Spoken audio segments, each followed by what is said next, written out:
Sarah had been driving for hours, the kind of endless highway stretch where the only company was the hum of the engine and the fading radio signal. She spotted a sign for a rest stop, a welcome relief in the middle of nowhere.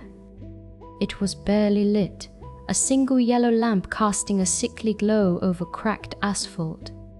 Only one other vehicle was there, a beat-up, windowless panel van parked way at the far end, almost swallowed by the darkness. Sarah pulled into a spot closer to the dilapidated building, trying to convince herself it was safer there, and leaned back, hoping for a quick nap. She must have drifted off, because the next thing she knew, a sound dragged her back from the edge of sleep. A soft, rhythmic tap, tap, tap against her driver's side window.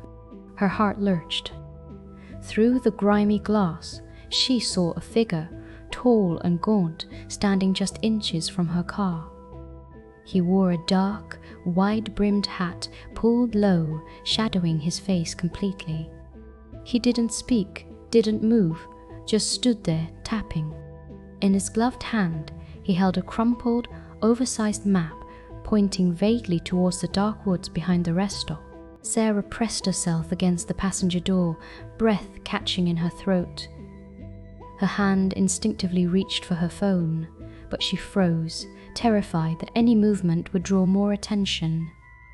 The man continued to tap, a slow, insistent rhythm that felt like a countdown.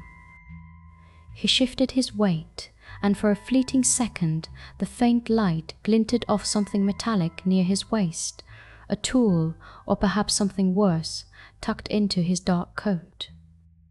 He bent slightly, trying to peer under the brim of his hat, still silent, still pointing at the darkened path. A cold dread seeped into Sarah's bones. I can't help, Sarah stammered, her voice a thin whisper through the closed window. The man's tapping stopped. His head tilted, a gesture that felt less like confusion and more like a predatory assessment. Then he moved.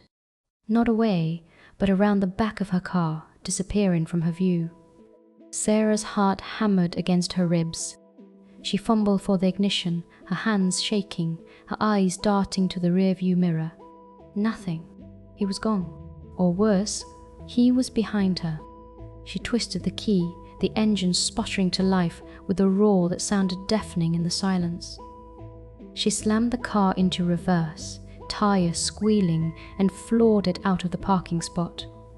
As she sped out of the rest stop, gravel spraying behind her, Sarah risked one last glance in her side mirror.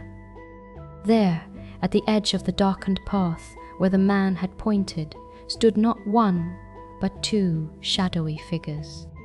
One was clearly the man from before, hat low, but beside him was another, shorter, broader silhouette, almost completely hidden by the trees. They weren't waving, weren't calling out. They were just watching her go, perfectly still, like silent, predatory statues. Sarah didn't stop driving until the sun was a faint smear of orange on the horizon, hours away from that terrifying rest stop. She reported it to the highway patrol, but without a clear description or any evidence, there wasn't much they could do. She never saw them again, but the memory of those two silent watchers lurking in the dark, pointing to an unknown path, made her skin crawl. To this day, she avoids any rest stop that isn't brightly lit and bustling, always checking her mirrors, always wondering what would have happened if Shed opened that door.